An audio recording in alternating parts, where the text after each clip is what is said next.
friend kita. Yeah. Wanga ka estate. Utoshile.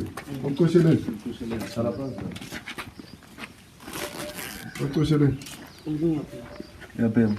You guys get that much in it. For what? Limele. Yeah, ngizilumile la ngijiphi Kuzosiphi story sakhe mama? Kwenzakalani?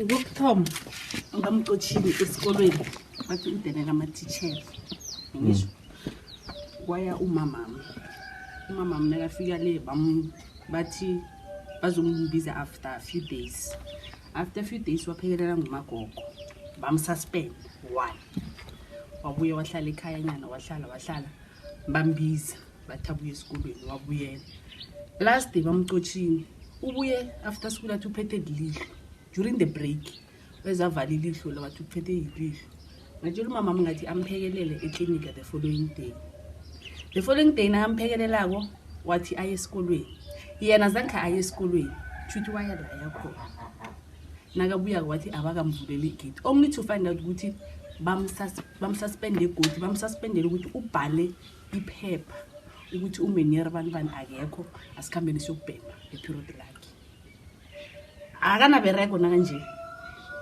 phuma ekseni uyishwa indlala uya ngo11 uyanuka isango phu nakathi uyakhuluma khona yabona isilukazi esi umama lo akabezwa bathatha ababengele mina nje Unangaki?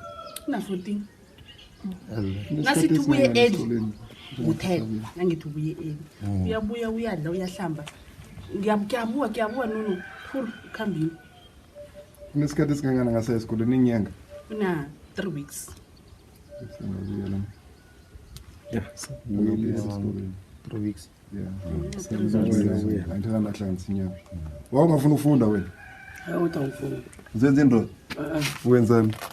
Sinela bezali bakho. Zenze into. Bezali bakho wena. Yini kinga kuyapema? Upemela yini? Una 14. Yeah? Upemela yini na 14? Usibongo? And then ungikupemela yini na 14? Khuluma nawe. nje usitshela ukuthi ufuna ukuchange Khuluma nawe wena. utshela ukuthi ufuna ukuchange Ufuna ukubhemela na 14 nje uyobuya kula ngubani meeting ni Khuluma nawe. maduba le Khuluma nawe wena. Eza msinga into inkathula isikhambi. Ngikuzile ngathothonga wathi ubhemela ngekho masikero naso. Angathi umkhamera. So tu pemela ngange kamera na. ubhemela ngapha ngekamera na akapemeli kamreni ubhemele Masikero sakhe.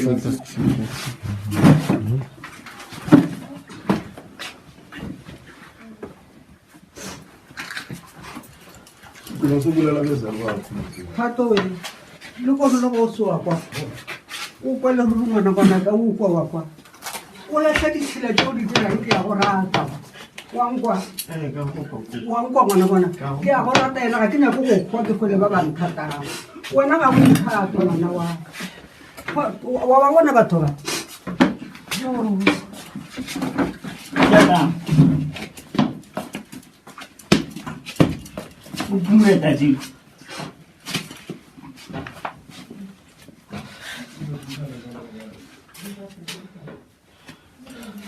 awe ke kuti are na yi au ji dibuka jwa ko ji awa lo wa ya libila lule na mbungu a lule manje bo aneluka esikoleni bophuma ngempela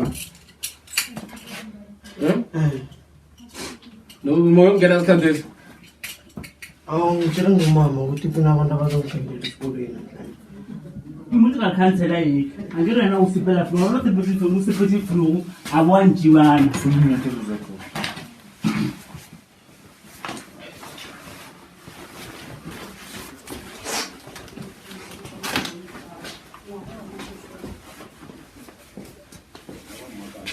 Give 5 minutes bro. Tize 5 minutes angisho. Manje uthola isikhathi sokuthi kumele ugeze uphi isikhathi sakho ugeze. Awukwazi ukuphi isikhathi leso. Ziphi matsa? Ziphi matsa? Zigeza futhi kahle kusasa. Ziphi matsa isikhathi? Disheke o lo dilo da berekana And also that because you have for high school, but Penang can pronounce your one and meet number I want. The first.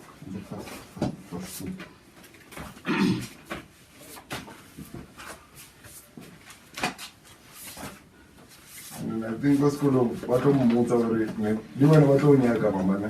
Tsa mailelena. Ke re you tlo fitisa molae. Okay, Yeah, o ba o need and then you tlo ya go school again and anything out of my bulela. Le rebo. Mina nje ngina mafunza Mr. Mhlanga. Akaba hloko. Yeah. Mina ngina mafunza Mr. Mhlanga. Any mistake, le phone le Mr. Mhlanga. Angiro abi. Yeah, pero angro na le principal na go yena. Na wa ngone ngithatha. Kama hloko ithatha hloko ne kamo.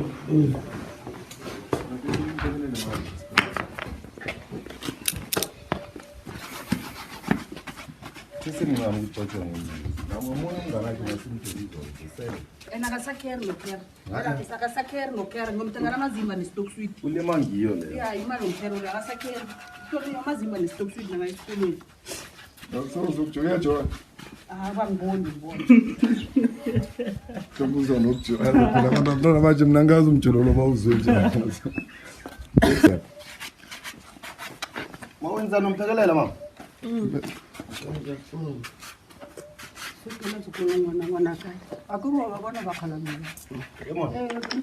Kula mama ukupela tshwara go kugule mama.